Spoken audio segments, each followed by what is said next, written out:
Alors bonjour à tous, Jean-Marc Sebot, journaliste. Je reviens sur l'actualité après, n'est-ce pas,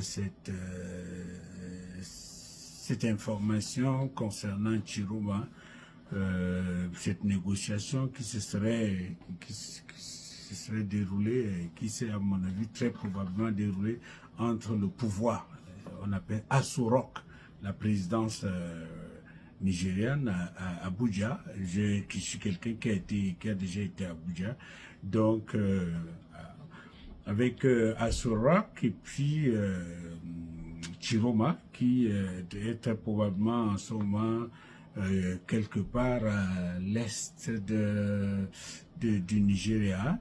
Alors, je reviens sur la question parce que j'ai reçu beaucoup de réactions des gens qui ont dit « Tu mens, c'est faux, c'est pas vrai ». Par exemple, quand je dis que la France soutient M. Paul Biya, et puis les gens disent « Non, c'est pas ça possible, ça possible ». Et puis, les gens contestent, y compris jusqu'à l'information de Eric Chindje. Alors, je veux revenir là-bas, je vais revenir sur la question, je vais revenir sur le débat en tant que journaliste. Je vais vous expliquer le tri que nous, les journalistes, nous faisons. C'est-à-dire que nous faisons confiance toujours à des gens, pas des gens qui n'est-ce pas, c'est la coule douce, des gens riches, des gens qui mènent grand train, on n'en a rien à foutre. C'est-à-dire, on a à voir avec des gens qui connaissent la déontologie. C'est-à-dire que si moi je fais confiance à Eric Chindje, c'est parce que je sais que il connaît les règles de la vérification. Et puis, tu sais, vous savez, la religion du journaliste, c'est la vérité. C'est-à-dire que quoi? C'est-à-dire que si tu veux me mettre en difficulté, moi, un bon journaliste, si tu veux le mettre en difficulté, dis-lui, prouve-lui qu'il a donné une mauvaise information et alors il est en difficulté et il se met tout de suite en mode rectification. Il se dit, ok, je me suis trompé, mais si vous attrapez un mauvais journaliste qui s'est trompé, alors vous devenez son ennemi. Voilà, c'est ça la seule différence. Un bon journaliste à qui vous dites, la bonne information, c'est pas celle que tu as donnée, c'est ceci, vous devenez son ami parce que c'est la seule manière de dire, de mettre un vrai journaliste en difficulté. Mais un mauvais journaliste, mais il devient tout de suite votre ennemi parce que son objectif n'est pas la vérité, son objectif c'est avoir raison, par exemple. Donc là, la charte de Munich, les chartes journalistiques sont assez claires là-dessus. C'est la religion du journaliste, c'est la vérité. C'est pour ça que nous autres, nous sommes obligés, chaque fois que nous avons affaire à n'importe quelle information, nous, on a l'obligation de vérifier parce qu'il y a quelque chose qu'on appelle le droit du public à l'information, c'est-à-dire que à l'information vraie. Nous, le public, le public a droit de savoir ce qui est vrai et pas ce qui est faux. C'est ça qui est toute la différence. Vous comprenez?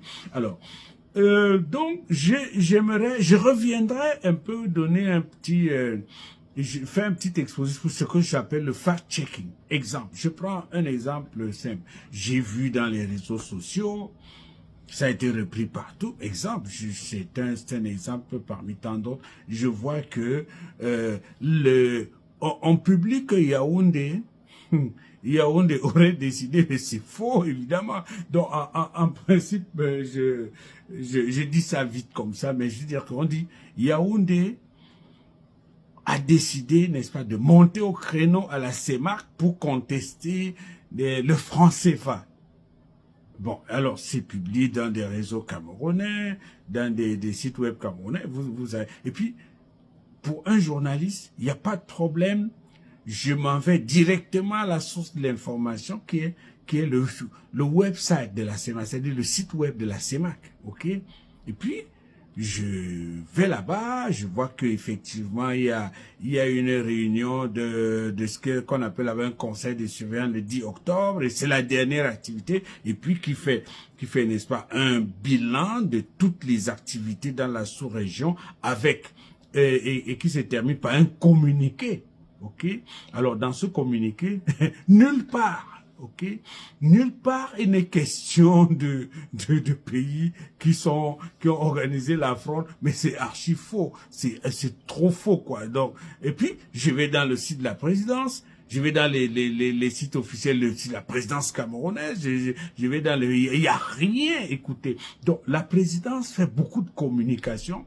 Il y a rien qu'ils ont entrepris comme ça sans faire de la communication. Et toute cette information sort dans des réseaux qui sont des réseaux n'importe quoi. Et puis nous c'est comme ça que nous, les journalistes, nous fonctionnons. Et puis vous et les gens, non, c'est faux, c'est pas vrai. Et puis, donc, c'est le même scénario. Chaque fois que nous avons une information, on va toujours vérifier. On dit, bon, alors, exemple, on dit, voilà, on a arrêté les accords de défense, tout un truc faux. Et puis après, il suffit de regarder, accord de défense, c'est quoi? C'est le ministère de la Défense. C'est quoi? C'est gouvernement français, c'est quoi? C'est la présidence du Cameroun. Et puis, tout est disponible. Et puis on revient vous dire, quand on revient dire que, ouais, voilà, le Cameroun, par exemple, est déjà, a fait une demande pour entrer dans les BRICS, et a fait une demande lors du sommet des BRICS en Afrique du Sud, et que c'est au sommet de Kazan qu'on devait donc annoncer leur intention d'adhérer.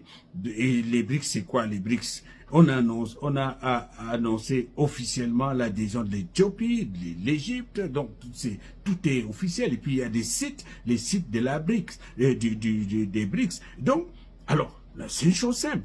Après, cette information existe dans les mêmes sites. C'est-à-dire que quoi, si un truc de Camerounais, un autre truc de Camerounais là-bas, stop, là, je sais pas, après tu dis, je vais aller chercher cette information à la source, les BRICS, dans le site officiel des BRICS. Et puis, qu'est-ce que je trouve? Il n'y a rien concernant le Cameroun là-bas.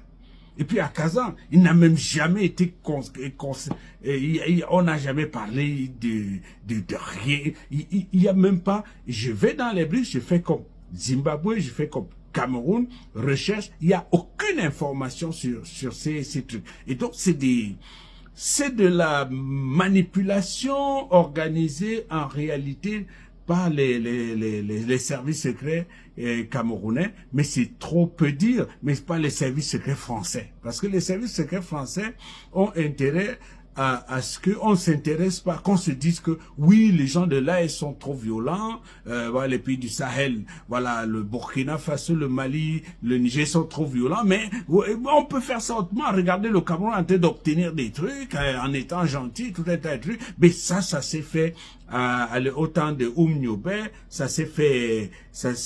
Donc c'est une vieille technique française de nous faire croire que non, il y a moyen de rester esclave et puis d'obtenir des choses. Donc c'est simplement pour vous dire que nous, notre boulot, on peut pas vous donner une information inexacte. Ça, c'est fait. Je pense que les influenceurs, ça, c'est leur travail. Nous, notre travail, c'est prendre, vérifier et donner une information exacte. Et puis, si je me suis trompé quelque part, c'est ce qu'on appelle la rectification. Donc, on ne négocie pas avec la vérité. Donc, ce qui est vrai, point final. On ne négocie pas avec la vérité et je pense que c'est ça qui... Je reviendrai, je me suis fait violence pour en parler ce soir. Ça, je ne pouvais pas dormir sans en parler, mais je vais revenir avec des images pour expliquer comment chacun peut faire de la vérification. Donc, ça va pas être moi, chacun peut faire de la vérification. Allez, ciao!